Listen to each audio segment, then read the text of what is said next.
Souvent, nous restons attachés à des personnes qui ne nous aiment pas, mais qui ont besoin de quelque chose de nous, que ce soit un soutien émotionnel, une validation ou même des ressources matérielles. Mais attention, ce que je vais te dire maintenant va tout changer. Tu apprendras à distinguer quand quelqu'un est simplement avec toi par besoin et non par amour véritable. Dans cette vidéo, nous allons parler d'un sujet que beaucoup d'entre vous ont probablement vécu à un moment de leur vie, le moment où l'on se rend compte qu'il y a des personnes qui ont besoin de nous, mais qui ne nous aiment pas. Cela peut être une situation confuse et douloureuse, mais aujourd'hui, nous allons approfondir ce phénomène pour que tu puisses le reconnaître et agir en toute conscience. L'objectif de cette vidéo est de t'aider à identifier ces dynamiques dans tes relations et à prendre des décisions qui te permettront de mettre ton bien-être émotionnel en premier. Je te promets qu'en restant jusqu'à la fin, tu comprendras comment ces personnes peuvent influencer ta vie et, plus important encore, comment apprendre à te détacher de ces relations qui ne t'apportent rien de positif. Ce type de relation peut se manifester dans divers contextes, familial, amical ou romantique. Dans tous les cas, le schéma est le même. L'autre personne dépend de toi, mais ne se soucie pas réellement de toi. Il existe des signes que tu peux commencer à observer, et l'un des plus clairs est lorsque tu as l'impression d'être celui qui fait tout l'effort dans la relation.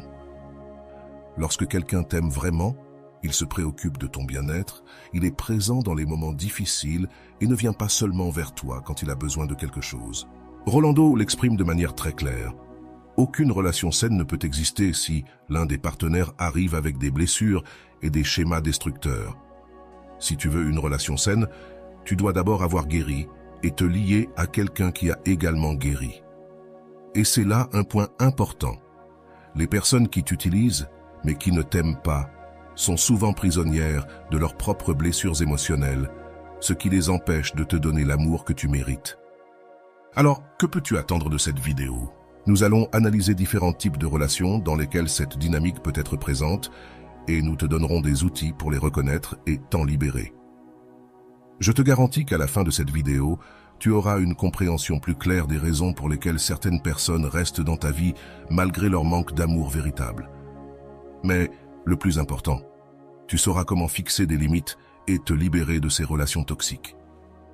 Attention, car beaucoup l'oublient, et c'est pour cela qu'ils n'agissent pas. La clé pour se libérer d'une relation où l'on a besoin de toi, mais où l'on ne t'aime pas, est de cesser d'avoir peur de la solitude.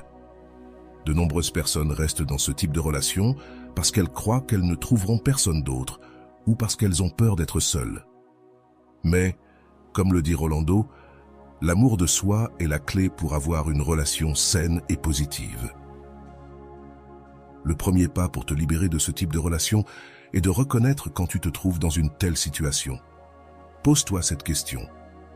Est-ce que cette personne se soucie vraiment de toi ou est-elle seulement là quand elle a besoin de quelque chose?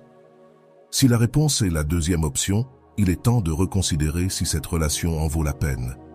Ne t'inquiète pas, car au cours de cette vidéo, nous parlerons également de la manière de renforcer ton amour-propre et d'apprendre à fixer des limites. L'une des plus grandes erreurs que nous commettons dans les relations est de penser que parce que quelqu'un a besoin de nous, il nous aime aussi. Mais la réalité est que le besoin n'est pas synonyme d'amour. Une personne peut dépendre émotionnellement de toi sans te valoriser en tant que personne. C'est une leçon que nous apprenons souvent à travers la douleur, mais qui est nécessaire pour notre croissance personnelle. La différence entre quelqu'un qui a besoin de toi et quelqu'un qui t'aime réside dans le respect et la réciprocité. Lorsque quelqu'un t'aime, il respecte tes besoins, tes émotions et est prêt à faire des sacrifices pour toi, tout comme tu le ferais pour lui. En revanche, lorsque quelqu'un a seulement besoin de toi, la relation devient unilatérale, où tu donnes sans rien recevoir en retour. Carl Jung disait que les relations humaines sont le reflet de notre état intérieur.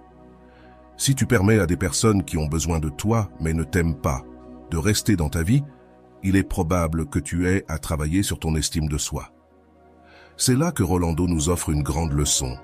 Aimer ta vie, c'est observer ce en quoi tu te transformes jour après jour, et cela inclut d'apprendre à te détacher de ce qui ne te fait pas de bien. Tout au long de cette vidéo, nous te guiderons pas à pas pour reconnaître ces dynamiques et t'en libérer sans ressentir de culpabilité ou de peur. Et le plus important, Tu apprendras à te donner la priorité. Car comme le dit toujours Rolando, l'amour de soi ne consiste pas à se répéter des affirmations devant un miroir, mais à te le prouver par des actions concrètes qui valorisent qui tu es. C'est pour cela que je t'invite à continuer de regarder cette vidéo jusqu'à la fin, car ce que nous allons discuter ensuite changera ta perspective sur les relations pour toujours. Nous ne parlerons pas seulement de théorie, mais nous te donnerons des exemples pratiques et des outils que tu pourras appliquer immédiatement dans ta vie. Alors, si tu es prêt à franchir la prochaine étape de ton développement personnel et à cesser de permettre à des personnes qui ne t'aiment pas de rester dans ta vie, reste avec nous. En résumé, ce que tu vas retirer de cette vidéo, c'est une compréhension claire de la manière d'identifier les personnes qui ont seulement besoin de toi sans t'aimer et comment mettre fin à ces relations de manière saine et respectueuse envers toi-même. En plus, nous te donnerons les ressources nécessaires pour travailler sur ton amour-propre et nous te montrerons comment les appliquer dans ta vie quotidienne. Prête à commencer ce voyage? Alors, sois attentif, car ce que je vais te dire ensuite est crucial. Ne laisse pas la peur de la solitude te maintenir dans des relations qui ne t'apportent pas d'amour. À la fin, ce qui compte le plus, c'est que tu t'aimes suffisamment pour laisser partir ceux qui ne le font pas. Commençons. La psychologie a largement étudié le phénomène des relations dans lesquelles une personne reste simplement parce qu'elle a besoin de quelque chose, mais sans ressentir un véritable amour pour l'autre. Cette dynamique peut paraître confuse pour ceux qui y sont piégés, et il est souvent difficile de l'identifier. Cependant, à travers l'analyse psychologique, nous pouvons commencer à comprendre les mécanismes sous-jacents à ce type de relation et pourquoi il est si important de s'en éloigner. Erich Fromm, dans son livre « L'art d'aimer », affirme que le véritable amour est une décision active, un acte de donner sans rien attendre en retour. De cette perspective, il est clair que les relations basées sur le besoin ne correspondent pas à cette conception de l'amour. Quand quelqu'un a seulement besoin de toi, sa motivation principale n'est pas de partager, mais de recevoir. Selon Fromm, l'amour immature dit « Je t'aime parce que j'ai besoin de toi ». L'amour mature dit « J'ai besoin de toi parce que je t'aime ». C'est une distinction clé que tu dois apprendre à identifier. Sigmund Freud a également parlé de la manière dont nos premières expériences peuvent influencer le type de relation que nous entretenons à l'âge adulte. Freud soutenait que les gens cherchent souvent chez les autres ce qui leur manque ou ce qu'ils n'ont pas reçu dans leur enfance, ce qui peut les conduire à former des relations de dépendance émotionnelle. Dans ce type de relation, l'autre personne ne t'aime pas pour ce que tu es, mais parce qu'elle souffre d'un manque qu'elle pense que tu peux combler. Autrement dit, elle a simplement besoin de toi. Rolando l'explique de manière plus directe. Quand quelqu'un a besoin de toi sans t'aimer, il s'accroche à toi parce qu'il ne peut pas résoudre ses propres problèmes intérieurs. Et si tu ne t'en rends pas compte, tu finis par porter des responsabilités émotionnelles qui ne te reviennent pas. C'est à ce moment-là que tu commences à te perdre dans la relation, car tu assumes des rôles qui ne te permettent pas de grandir émotionnellement. Il est important que tu comprennes ceci. Tu n'es pas responsable de résoudre les problèmes émotionnels de quelqu'un d'autre, surtout si cette personne ne t'aime pas vraiment. D'un autre côté, Carl Jung nous offre une perspective précieuse sur le concept de l'inconscient collectif et les archétypes qui influencent notre comportement. Jung affirmait que beaucoup de personnes agissent selon des archétypes inconscients, tels que le sauveur ou la victime, ce qui peut les amener à tomber dans des relations où elles essaient de sauver quelqu'un qui, en réalité, n'a besoin d'elles que pour se sentir mieux. Ce genre de dynamique peut paraître héroïque au début, mais avec le temps, il te laisse épuisé et sans énergie. Abraham Maslow, célèbre pour sa théorie de la pyramide des besoins, souligne que, avant de pouvoir atteindre l'amour véritable, nous devons satisfaire nos besoins de base et émotionnels. Si quelqu'un a besoin de toi sans t'aimer, il est probable que cette personne fonctionne à un niveau inférieur de la pyramide, cherchant à satisfaire des besoins basiques de sécurité ou d'estime de soi, sans la capacité d'atteindre l'amour authentique et complet qui se trouve au sommet de la pyramide. Autrement dit, si cette personne n'a pas satisfait ses besoins internes, elle ne pourra pas t'offrir un amour véritable. Nous avons aussi le concept de l'attachement, développé par John Bowlby et Mary Ainsworth. Ils ont expliqué que beaucoup de gens développent des styles d'attachement insécures durant l'enfance, ce qui les amène à rechercher des relations où ils dépendent émotionnellement des autres. Par exemple, les personnes avec un attachement anxieux craignent d'être seules et ont constamment besoin de validation de la part des autres, ce qui les pousse à rester dans des relations où il n'y a pas de véritable amour, mais une forte dépendance émotionnelle. Rolando résume cela de manière claire. Tu ne peux pas attendre que quelqu'un t'aime si cette personne n'a pas appris à s'aimer elle-même. Si elle a seulement besoin de toi, c'est parce qu'elle n'a pas encore guéri ses blessures intérieures. Cette phrase est essentielle pour comprendre pourquoi il est si important d'identifier ce type de relation. Si l'autre personne n'a pas travaillé sur son amour-propre, elle ne pourra jamais t'offrir un amour authentique. Et tu finiras par te perdre dans le processus.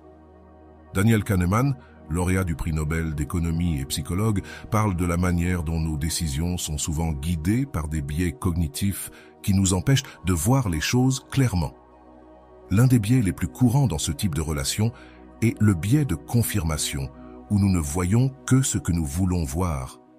Si tu es dans une relation où quelqu'un a besoin de toi mais ne t'aime pas, il est possible que tu te concentres uniquement sur les moments où cette personne te montre de l'affection, tout en ignorant tous les signes de dépendance et de manque de réciprocité. Une autre théorie psychologique qui peut nous aider à comprendre ce type de relation est celle de Leon Festinger et son concept de dissonance cognitive. Festinger a expliqué que lorsque nos actions et nos croyances sont en conflit, nous ressentons un inconfort émotionnel, ce qui nous pousse à justifier des comportements qui, en réalité, ne sont pas bons pour nous. Si tu as l'impression que quelqu'un a seulement besoin de toi mais ne t'aime pas, tu pourrais être en train de vivre une dissonance cognitive en essayant de justifier son comportement pour éviter de faire face à la vérité. Rolando nous propose un outil très utile pour faire face à cette dissonance. Cesse de justifier le mauvais comportement des autres. Si cette personne ne t'aime pas vraiment, tu n'as aucune raison de rester. Ce conseil est essentiel pour commencer à poser des limites et te libérer de relations qui ne t'apportent rien. Tu ne peux pas continuer à chercher des excuses pour quelqu'un qui a seulement besoin de toi en cas de problème, mais qui n'est pas là quand toi, tu as besoin de soutien. La théorie de l'apprentissage social d'Albert Bandura intervient également ici. Bandura a affirmé que nous apprenons une grande partie de nos comportements en observant les autres. Si tu as grandi en voyant tes parents ou des figures proches dans des relations où l'un dépendait émotionnellement de l'autre, il est possible que tu aies appris à accepter ce type de dynamique. Mais ce qui est important, c'est que, une fois que tu identifies ces schémas, tu peux choisir de les briser. Howard Gardner, avec sa théorie des intelligences multiples, nous rappelle que l'amour et les relations ne reposent pas uniquement sur l'intelligence émotionnelle. Nous avons aussi besoin de l'intelligence interpersonnelle, qui est la capacité à comprendre les émotions et les motivations des autres. Si tu es capable de reconnaître que quelqu'un te manipule juste par nécessité, tu fais usage de cette intelligence interpersonnelle pour te protéger des relations toxiques. Martin Seligman, connu pour ses travaux sur la psychologie positive, affirme que pour vivre une vie épanouie, nous devons nous concentrer sur nos forces et ce qui nous rend réellement heureux. Si tu es piégé dans une relation où l'autre personne a seulement besoin de toi, tu laisses de côté tes propres forces et permets à cette relation de te drainer. Seligman nous encourage à rechercher des relations qui nous nourrissent et nous poussent à grandir. Mihaly Csikszentmihalyi, créateur du concept de flow, flux, soutient que le bonheur surgit lorsque nous sommes pleinement immergés dans ce que nous faisons, dans un état de flux. Si tu es dans une relation où tu te sens constamment utilisé ou non valorisé, il est impossible d'expérimenter cet état de flux. Pour atteindre cet état de plénitude, tu dois t'entourer de personnes qui t'aiment véritablement, pas de celles qui ont seulement besoin de toi. Enfin, Viktor Frankl, dans son œuvre « L'homme en quête de sens », nous enseigne que même dans les pires circonstances, nous pouvons trouver un sens et un but. Si tu es dans une relation où tu n'es pas aimé, mais simplement nécessaire, il est temps de chercher ton propre sens. Frankl disait « Ce qui compte, ce n'est pas ce que nous attendons de la vie, mais ce que la vie attend de nous. » Peut-être que la vie te dit qu'il est temps de lâcher prise et de chercher quelque chose de meilleur. En conclusion, la psychologie nous offre de nombreux outils pour comprendre pourquoi certaines personnes restent dans nos vies seulement parce qu'elles ont besoin de nous et non parce qu'elles nous aiment. Maintenant que tu as cette connaissance, tu peux commencer à identifier ces schémas et à prendre des décisions plus conscientes pour protéger ton bien-être émotionnel. tout au long de notre vie, nous établissons des liens émotionnels avec les personnes qui nous entourent. Dans de nombreux cas, ces relations sont saines, basées sur le respect mutuel et l'amour. Cependant, il est aussi courant de se retrouver dans des relations où l'une des personnes a besoin de l'autre, mais ne l'aime pas vraiment. Ce type de relation, bien que confus, s'explique à travers diverses théories psychologiques qui approfondissent le comportement humain. Il parlait des schémas que nous suivons dans nos relations basés sur des expériences infantiles.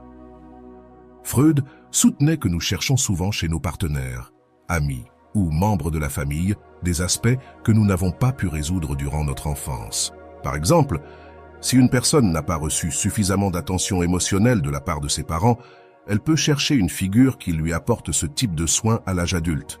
Pas nécessairement parce qu'elle aime cette personne, mais parce qu'elle en a besoin pour combler ce vide émotionnel. Carl Jung, disciple de Freud, a développé la théorie de l'inconscient collectif et des archétypes, qui nous aide également à comprendre ce phénomène. Jung expliquait que nous portons tous en nous certains archétypes qui guident nos relations.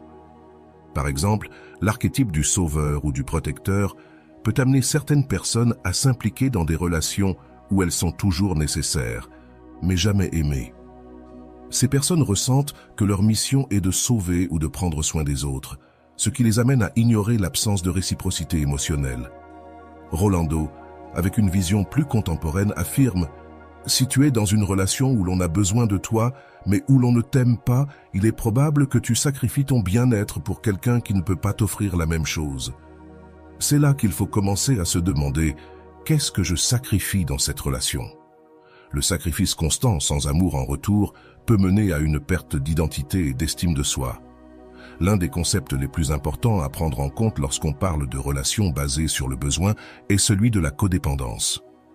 Ce terme, développé par des experts en psychologie comme Malor Biri, se réfère aux personnes qui dépendent émotionnellement des autres pour se sentir validées. La personne codépendante recherche souvent l'approbation des autres, ce qui la conduit à s'impliquer dans des relations où elle est nécessaire, mais pas aimée. C'est ici que le conseil de Rolando prend tout son sens. Aimer, ce n'est pas te perdre dans l'autre, c'est trouver ta force tout en partageant avec quelqu'un d'autre. Abraham Maslow, avec sa célèbre pyramide des besoins, nous offre également une perspective précieuse. À la base de la pyramide se trouvent nos besoins fondamentaux, tels que la sécurité et l'affection. Les personnes qui n'ont besoin de toi que pour combler leurs besoins de sécurité, sans véritable amour, essaient généralement de satisfaire ces besoins primaires, sans être en mesure d'atteindre des niveaux supérieurs comme l'amour véritable ou l'accomplissement de soi. Cela signifie que, tant qu'elles sont dans cet état de manque émotionnel, elles ne pourront pas t'offrir un amour complet. Albert Bandura, avec sa théorie de l'apprentissage social, suggère que nous apprenons des comportements en observant ceux qui nous entourent. Si tu as grandi en voyant des relations où une personne était constamment nécessaire, mais pas aimée, il est possible que tu aies intériorisé cette dynamique et que tu répètes maintenant ces schémas. Comme le dit Rolando, l'amour n'est pas un cycle que tu dois répéter. Si tu te retrouves piégé dans un schéma, il est temps de le briser. Nous devons également considérer la théorie de l'attachement développée par John Bowlby et Mary Ainsworth. Les personnes avec un attachement anxieux, par exemple, ont une peur profonde de l'abandon, ce qui les conduit à rester dans des relations où elles sont nécessaires, mais pas aimées. Ce style d'attachement peut engendrer une dépendance émotionnelle si forte que la personne n'ose pas quitter une relation, même si elle sait qu'elle n'est pas aimée en retour.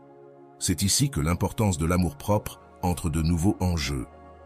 Comme le mentionne Rolando, la première étape pour sortir d'une relation destructrice est d'apprendre à te valoriser et à savoir que tu mérites quelque chose de mieux. La théorie de l'attachement nous aide également à comprendre pourquoi certaines personnes recherchent des relations dans lesquelles elles peuvent dépendre des autres.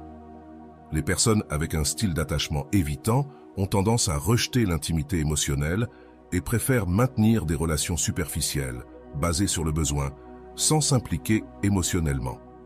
Si tu es dans une relation avec quelqu'un ayant ce type d'attachement, il est probable que tu sentes qu'il te maintient toujours à distance, même s'il dépend de toi pour des aspects importants de sa vie. Rolando l'explique simplement, tu ne peux pas forcer quelqu'un à t'aimer. Si cette personne a seulement besoin de toi, mais ne te montre pas un véritable amour, il est temps de reconsidérer cette relation. Ce conseil est crucial, car de nombreuses personnes essaient de changer les autres, espérant qu'ils finiront par les aimer. Cependant, l'amour ne peut être forcé, et rester dans une relation où tu n'es pas aimé ne fait que prolonger la souffrance. Howard Gardner, avec sa théorie des intelligences multiples, nous offre également une vision intéressante sur ce sujet. Gardner parle de l'intelligence interpersonnelle, qui est la capacité de comprendre et de se lier aux autres de manière efficace. Les personnes qui te nécessitent, mais ne t'aiment pas, manquent de cette intelligence interpersonnelle, car elles ne sont pas capables de se connecter émotionnellement avec toi de manière authentique. Au lieu de cela, elles se concentrent sur ce qu'elles peuvent obtenir de toi, sans se soucier de tes besoins émotionnels. Viktor Frankl, dans son ouvrage « L'homme en quête de sens », nous rappelle qu'il nous reste toujours la liberté de choisir notre attitude, même dans les situations les plus difficiles. Si tu es dans une relation où tu es nécessaire mais non aimé, tu as le pouvoir de choisir d'en sortir. Frankl disait « Entre le stimulus et la réponse, il y a un espace. Dans cet espace se trouve notre pouvoir de choisir notre réponse. » Utilise cet espace pour décider si tu souhaites rester dans une relation qui ne te nourrit pas ou s'il est temps de te libérer.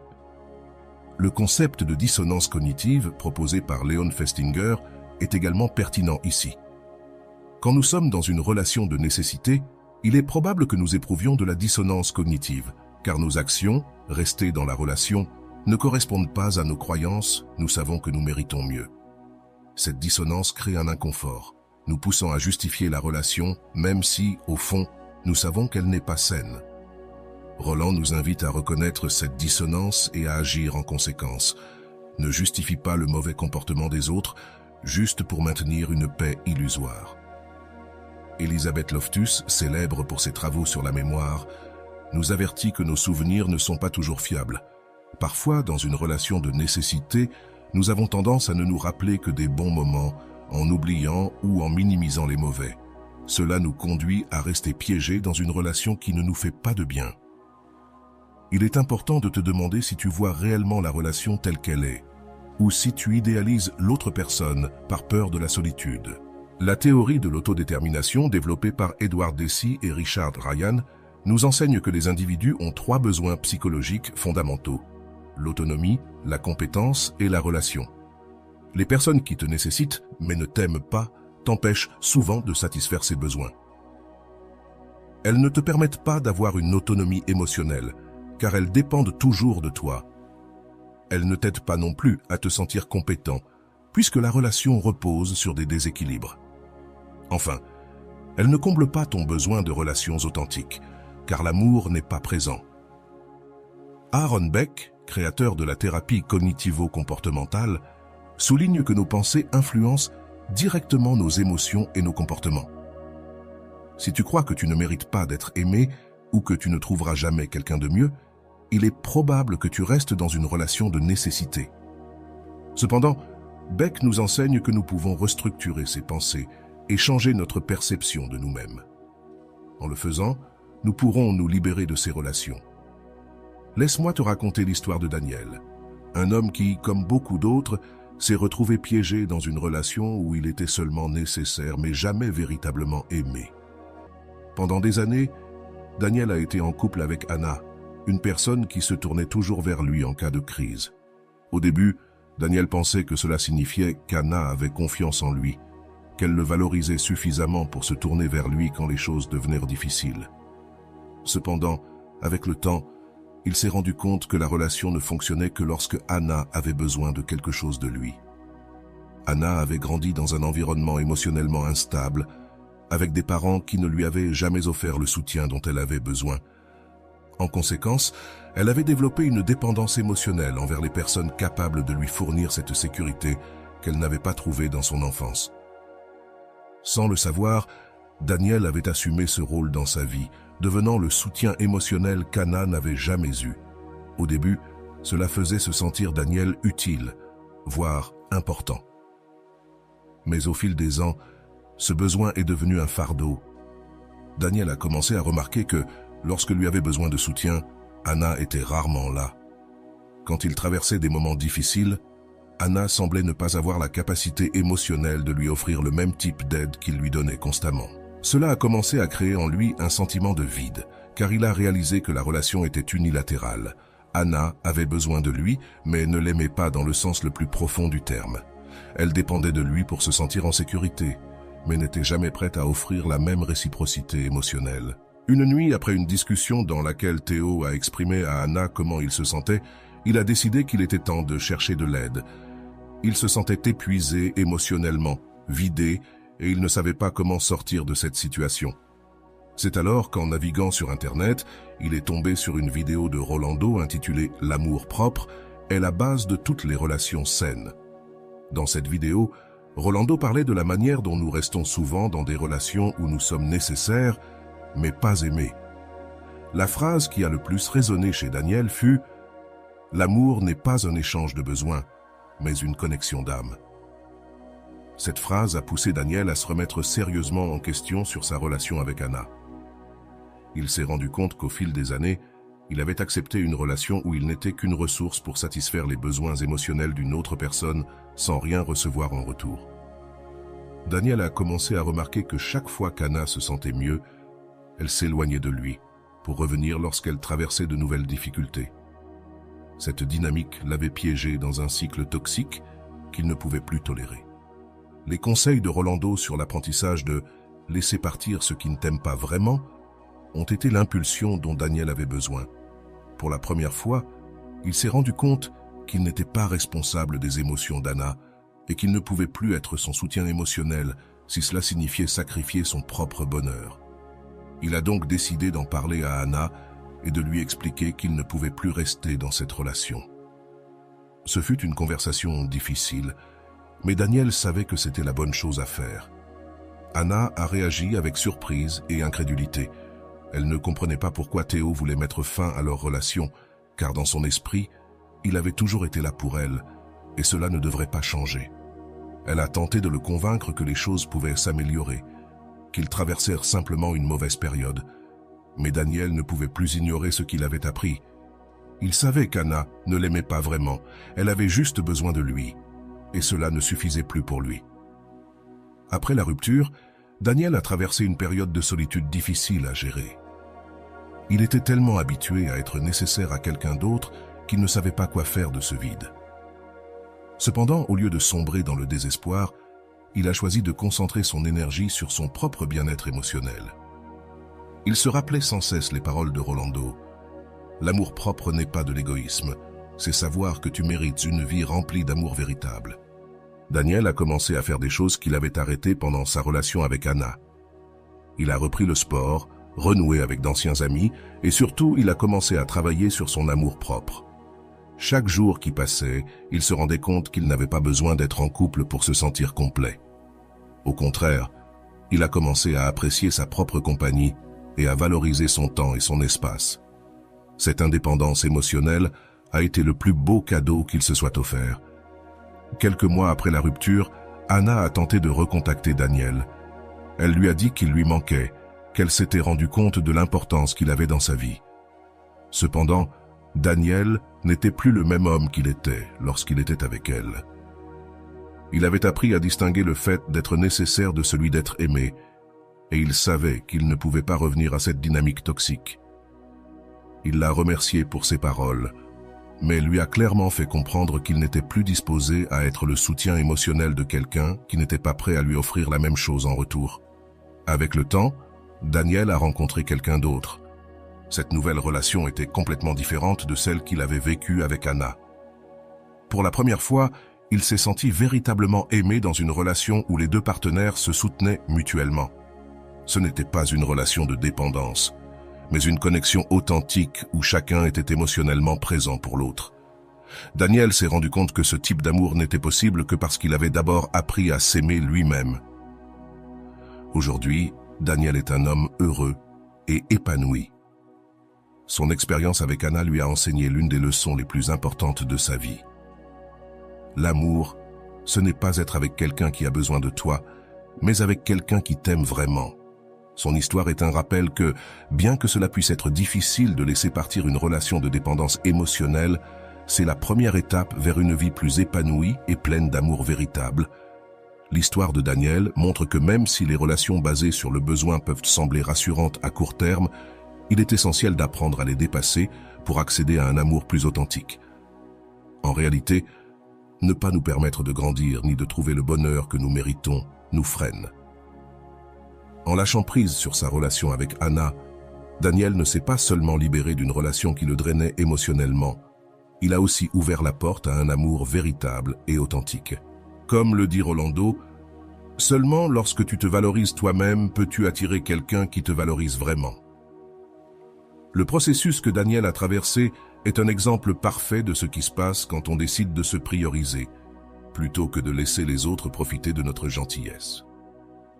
Daniel a compris que sa relation avec Anna n'était pas fondée sur un amour mutuel, mais sur les besoins unilatéraux d'Anna. Ce type de relation, comme nous l'avons vu, n'est pas seulement épuisant, mais empêche également la croissance personnelle et émotionnelle de la personne qui y est piégée. Analysons maintenant les étapes que Daniel a suivies et comment tu peux les appliquer si tu te retrouves dans une situation similaire. La première étape, pour Daniel, fut la plus difficile. Reconnaître que quelque chose n'allait pas. Pendant des années, il avait justifié le comportement d'Anna, pensant que son besoin constant de soutien émotionnel était un signe qu'elle tenait à lui. Cependant, avec le temps, il a réalisé qu'il ne comptait pour elle que lorsqu'elle avait besoin de quelque chose. C'est une étape cruciale que tu dois aussi franchir si tu te trouves dans une relation similaire. Fais une évaluation honnête. Cette personne t'aime-t-elle pour qui tu es ou juste pour ce que tu peux lui offrir? La deuxième étape de Daniel fut de s'informer et de chercher de l'aide. C'est en découvrant la vidéo de Rolando que sa perspective changea complètement. Rolando lui a donné les mots qu'il avait besoin d'entendre pour comprendre que l'amour véritable ne consiste pas seulement à satisfaire les besoins de quelqu'un d'autre. Si tu te sens piégé dans une relation où on a seulement besoin de toi, mais où on ne t'aime pas vraiment, il est essentiel de chercher des ressources, que ce soit à travers des vidéos, des livres ou même de la thérapie, pour obtenir la clarté dont tu as besoin. Une fois que Daniel a compris la nature de sa relation, il a pris la troisième étape, poser des limites. Quand il a parlé à Anna pour lui expliquer qu'il ne pouvait plus être son support émotionnel sans recevoir d'amour en retour, il établissait une limite saine. Poser des limites est essentiel pour ton bien-être émotionnel. Et bien que cela puisse être difficile au début, c'est la seule manière de te protéger de relations toxiques. Souviens-toi que poser des limites n'est pas égoïste, c'est une forme d'autoprotection. La quatrième étape fut de lâcher prise. Et c'est peut-être la plus douloureuse. Lâcher une relation, même une qui ne te fait pas de bien, est difficile, car tu es habitué à la dynamique et la peur de la solitude peut être paralysante. Cependant, comme Daniel l'a découvert, lâcher prise est le premier pas vers la liberté émotionnelle. Si tu restes dans une relation où tu es seulement nécessaire, tu n'auras jamais l'espace pour trouver quelqu'un qui t'aime vraiment. Ce pas demande du courage, mais il est essentiel pour ta croissance personnelle. L'une des choses les plus importantes que Daniel a faites après avoir lâché prise, c'est de travailler sur son amour-propre. Rolando mentionne fréquemment que l'amour-propre est la base de toutes les relations saines, et Daniel en a fait l'expérience de première main. Il a commencé à se concentrer sur lui-même, sur ses passe-temps, sur ses amitiés, et surtout, sur l'apprentissage de la valorisation de soi sans avoir besoin de la validation des autres. C'est un pas que tu peux également suivre. Commence à investir du temps en toi, dans tes intérêts et passions. L'amour-propre est un investissement qui a toujours un retour. Après avoir travaillé sur son amour-propre, Daniel a découvert quelque chose d'important. Il n'avait plus peur de la solitude. C'est un point clé que Rolando souligne aussi. Beaucoup de personnes restent dans des relations toxiques parce qu'elles ont peur d'être seules. Mais quand tu t'aimes toi-même, tu réalises que la solitude n'est pas quelque chose à craindre, mais plutôt une opportunité pour mieux te connaître.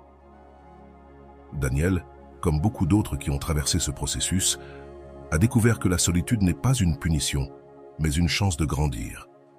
Un autre aspect important dans le processus de Daniel fut sa capacité à résister à la tentation de retomber dans la relation. Anna a essayé de le récupérer plusieurs fois après qu'il ait fixé ses limites. Souvent, quand tu établis des limites et décides de lâcher prise, l'autre personne tente de revenir dans ta vie, et il est facile de céder à la tentation de revenir à ce qui t'est familier. Mais Daniel savait que retourner dans cette même relation signifierait répéter le même cycle de besoins et de dépendance. C'est un pas important. Résister à la tentation de retourner vers ce qui ne te sert pas, même si cela semble plus facile que d'avancer. Une fois que Daniel a achevé ce cycle de lâcher-prise et de travail sur son amour-propre, il a pu attirer une relation beaucoup plus saine. C'est là où beaucoup échouent. Ils pensent qu'en quittant une relation de dépendance, ils ne trouveront pas mieux. Mais comme nous le rappelle Rolando, le véritable amour arrive lorsque tu te valorises suffisamment pour ne pas accepter moins et que tu priorises ton bien-être. Daniel a pu trouver quelqu'un qui l'aimait vraiment, et non quelqu'un qui avait simplement besoin de lui. Ceci est un rappel important qu'il y a toujours quelque chose de meilleur qui t'attend lorsque tu te libères de ce qui ne te sert pas. L'analyse du parcours de Daniel nous montre que, bien qu'il soit difficile de rompre avec une relation de dépendance, c'est le seul chemin vers une vie émotionnellement saine. Si tu te trouves dans une situation similaire, il est crucial que tu suives ces étapes. Reconnaître le problème, chercher de l'aide, poser des limites, lâcher prise, travailler sur ton amour-propre et résister à la tentation de revenir à ce qui ne te fait pas du bien. Ce n'est qu'alors que tu pourras faire de la place pour des relations basées sur le respect et l'amour mutuel. Enfin, l'une des plus grandes leçons que l'on peut tirer du processus de Daniel est que l'amour-propre n'est pas quelque chose qui s'obtient du jour au lendemain. C'est un processus continu, une décision quotidienne de se choisir soi-même. Lorsque tu priorises ton bien-être émotionnel, non seulement tu te libères de relations qui ne te servent pas, mais tu deviens également plus conscient de ce que tu mérites. Daniel a découvert qu'il méritait d'être aimé véritablement. Et toi aussi, tu mérites la même chose. L'amour-propre est le seul chemin vers des relations saines. Si tu continues à permettre à des personnes qui ont simplement besoin de toi, mais ne t'aiment pas, de rester dans ta vie, tu n'auras jamais l'opportunité de vivre un amour véritable. Comme le dit Rolando, l'amour-propre n'est pas seulement la base des relations saines, c'est la clé pour vivre une vie épanouie. C'est une vérité que nous devons tous accepter si nous voulons vivre des relations authentiques et satisfaisantes. En résumé, le parcours de Daniel nous enseigne que lâcher prise sur ce qui ne t'aime pas est un acte de courage, mais aussi d'amour-propre. Tu ne peux pas espérer recevoir mieux si tu restes attaché à ce qui te vide. En prenant la décision de lâcher prise, de travailler sur toi-même et de résister à la tentation de revenir en arrière, Daniel a pu s'ouvrir à une vie bien plus épanouie et heureuse. C'est également le chemin que tu peux suivre. Je t'invite maintenant à réfléchir sur tes propres relations. Pose-toi la question, suis-je dans une relation où l'on m'aime vraiment, ou a-t-on simplement besoin de moi? Si tu te trouves dans la deuxième situation, n'aie pas peur de suivre l'exemple de Daniel. Car en fin de compte, lorsque tu t'aimes toi-même, tu attires ce que tu mérites vraiment. Et voilà. J'espère que vous avez trouvé beaucoup de valeur dans cette vidéo. Merci d'être resté jusqu'à la fin de cette vidéo. J'adore quand vous faites ça. Si vous en voulez plus, vous pouvez écrire en commentaire « J'en veux encore plus ». J'espère vous revoir dans une autre vidéo.